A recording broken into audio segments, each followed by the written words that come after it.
Friend Hyderabad వెళ్తుంటే దింపటానికి వచ్చాను. అయ్యో, ఈ స్టేషన్ నుంచి హైదరాబాద్కి వెళ్ళవండి. ఓ అవునా, అయ్యో సర్లే, ఆడే తెలుసుకుంటాడులే.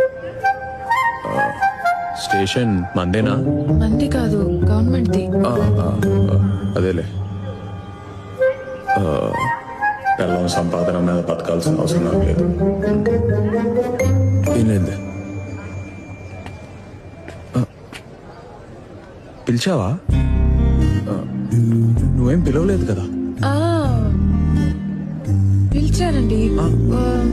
ఉదయం మీ బట్టలు వాషింగ్ చేసేటప్పుడు మీ షర్ట్ పాకెట్ లో 1000 రూపాయలు వదిలేశారు. ఓ, ఇవి నావే కదా? మీవే. నీవి కాదు కదా? కాదు. పక్కా? పక్క